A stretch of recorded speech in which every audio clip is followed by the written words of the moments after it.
Hello students, আজ ভাতার government আইটিআইয়ের পক্ষ থেকে যে আমরা কম্পিউটার হার্ডওয়্যার নেটওয়ার্ক মেনটেন্যান্সের যে ক্লাসটা, সেখানে আমরা আজকে হার্ড ডিস্ক আর্কিটেকচার আমরা দেখব। আমাদের কাছে দুটো হার্ড ডিস্ক আছে। আর স্টুডেন্টসদের বলে রাখি, আমরা এর আগে যে ক্লাসটা করেছিলাম সেটা হচ্ছে যে আমরা প্রসেসর ইনস্টলেশন, অর্থাৎ মাইক্রো প্রসেসর কীভাবে ইনস্টল করতে হয় এবং কীভাবে আনইনস্টল করতে হয়। তো সেই হিসাবে আমরা মাইক্রো প্রসেসর নিয়ে আমরা দেখেছিলাম আগের ভিডিওটাই। আজকে আমরা দেখব হার্ড ডিস্কটার আর্কিটেকচার বা হার্ড ডিস্কের গঠনগত যে পরিকাঠামো আছে সেটাকে নিয়ে আমরা একটু আলোচনা করব বা দেখব। আমার কাছে দুটো হার্ড ডিস্ক আছে। তো দুটো হার্ড ডিস্কের মধ্যে একটা হচ্ছে সাটা হার্ড ডিস্ক, আমরা এটা দেখতে পাবো একটা সাটা হার্ড ডিস্ক, এবং আর এদিকে একটা দেখতে পাবো আমরা একটা পাটা হার্ড ডিস্ক। তো হার্ড ডিস্কের আমরা জানি হার্ড ডিস্ক সেকেন্ডারি মেমোরির মধ্যে পড়ে, যেটা ফিক্সড স্টোরেজ ডিভাইস। তো এই হার্ড ডিস্কের ক্যাপাসিটি অনুযায়ী আমরা 500 GB 1 TB এখন পেয়ে থাকি।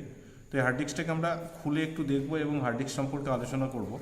তো সেখানে আমরা টুলস কিছু নিয়েছি, সেই টুলসের মাধ্যমে এটাকে আমরা খুলব। তো হার্ড ডিস্কটা খোলার ক্ষেত্রে আমার কাছে এখন দুটো হার্ড ডিস্ক আছে। তো দুটো হার্ড ডিস্কের মধ্যে আমি যে হার্ড ডিস্কটা নিয়ে আমি দেখব, তো সেই জায়গা থেকে আমরা এই হার্ড ডিস্কের মধ্যে একটা, দুটো, তিনটে, চারটে, পাঁচটা, ছটা স্ক্রু এবং এখানে একটা স্ক্রু আছে। এই স্ক্রুগুলোকে আমরা আস্তে আস্তে খুলব। তো দেন আমরা স্ক্রু ড্রাইভার নিয়েছি, আমরা স্ক্রুগুলোকে এবার খুলতে শুরু করি।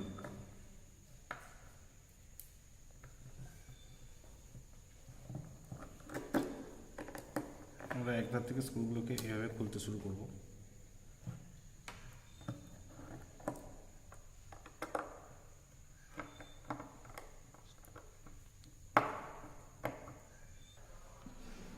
তো আমরা স্ক্রুগুলোকে খুলে ফেলেছি। এবার এই স্ক্রুর মধ্যে এটা একটা ডাস্ট প্রুফ কেস, এটাকে আমরা উপরের যে এটা আছে গঠনগত এই চাপাটা আছে এটাকে আমরা ওপেন করলাম। এখানে আমরা হার্ড ডিস্কের এই যে ডিস্কটা পাচ্ছি, এই ডিস্কটার মধ্যে টাচ করার কোনো দরকার নেই, কারণ এখানে একটা ছাপ উঠে যাবে। আমি যে কোনো এখানে টাচ করি তাহলে আঙুলের ছাপটা উঠে যাবে এখানে।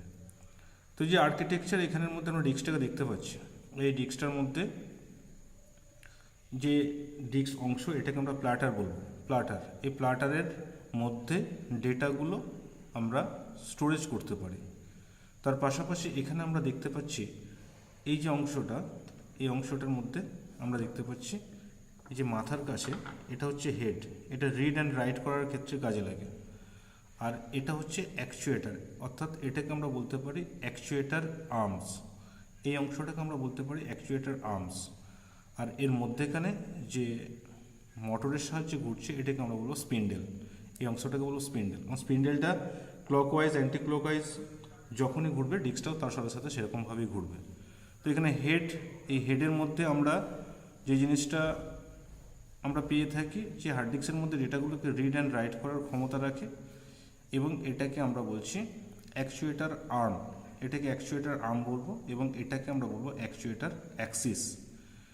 তো হার্ড ডিস্কের সবথেকে বড় ব্যাপার হচ্ছে যে এই যে হার্ড ডিস্কটা, এটা হচ্ছে যে আমরা ডেস্কটপের হার্ড ডিস্ক যেটা 3.5 এবং ল্যাপটপের ক্ষেত্রে 2.5।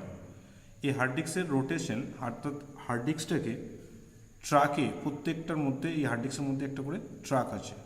মোট ট্রাক আমরা বলতে পারি 256টা ট্রাক আছে।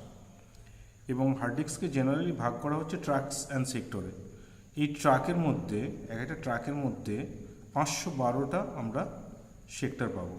তাহলে ট্রাকস অ্যান্ড সেক্টর, সেই জায়গা থেকে আমরা ডেটাগুলোকে স্টোরেজ করতে পারছি এবং হেডের মাধ্যমে রিড অ্যান্ড রাইট করা হয়। তো এই হার্ড ডিস্কটাই সবথেকে বড় ব্যাপার হলো, আমরা আগের দিনে গ্রামোফোন রেকর্ড দেখেছি, সেখানে হেডটাকে ডিস্কটার উপর চাপিয়ে দিলে তারপরে গানটা বাজতে শুরু করতো। তো অ্যাকচুয়ালি হার্ড ডিস্কটার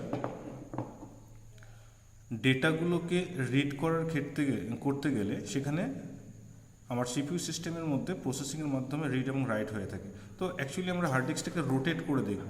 হার্ড ডিস্কটা রোটেট করার জন্য আমার কাছে এই মুহূর্তে হার্ড ডিস্ক এনক্লোজার নেই, বাট আমরা একটা এসএমপিএসের মাধ্যমে এসএমপিএসের পোর্ট কানেক্ট করে এই হার্ড ডিস্কটাকে রোটেট করাবো। আমার কাছে এসএমপিএস একটা অলরেডি আছে। তো এসএমপিএসের মাধ্যমে হার্ড ডিস্কটাকে রোটেট করাবো। তো হার্ড ডিস্কটাকে রোটেট করানোর জন্য আমাকে at first SATA hard disk যেহেতু SATA পোর্ট কানেক্ট করতে হবে।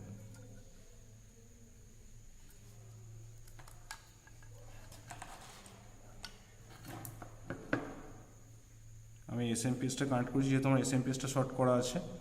আমি এবার একটু সুইচটা দিলাম, দেখা যাচ্ছে হার্ড ডিস্কের রোটেশন শুরু হয়ে গেছে। SATA পোর্টের হার্ড ডিস্ক দিয়ে আমরা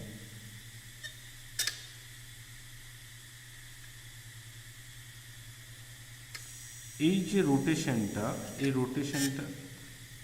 এই রোটেশনটা RPM হিসাবে হয়, অর্থাৎ 7200 RPM, অর্থাৎ 7200 RPM। আর এখানে যে অ্যাকচুয়েটরটা রয়েছে, সেই অ্যাকচুয়েটরটা কিন্তু ডেটাগুলোকে মুভ করে, অর্থাৎ এগু পিছু করে রিড রাইট করার ক্ষমতা রাখে। আমরা দেখতে পাচ্ছি হার্ড ডিস্কটা ঘূর্ণন অবস্থায় রয়েছে। তো এইভাবে প্লাটারের মধ্যে হার্ড ডিস্কের হেডটা দিয়ে আমরা রিড রাইট দেখতে পাচ্ছি যে হচ্ছে, এবং এইভাবেই হার্ড ডিস্ক তার রিড রাইট করে থাকে। হার্ড ডিস্ক আর্কিটেকচারের ক্ষেত্রে আমরা প্লাটার, স্পিন্ডেল, অ্যাকচুয়েটার আর্ম এবং অ্যাকচুয়েটার অ্যাক্সিস, এই জিনিসগুলোকে আমরা দেখতে পেয়েছি। তো আমরা মোটামুটিভাবে যেটা জানলাম, হার্ড ডিস্ক ট্রাকশন সেক্টরে গঠন করা হয় এবং হার্ড ডিস্কের মধ্যে 256টা ট্রাকস এবং 512টা সেক্টর থাকে। তো সেই হিসাবে হার্ড ডিস্ককে ট্রাকশন সেক্টরে ভাগ করা হয়। তো আশা করি স্টুডেন্টস, তোমাদের কাছে হার্ড ডিস্ক আর্কিটেকচারের যে বিষয়টা, সেটা মোটামুটিভাবে ক্লিয়ার হয়েছে।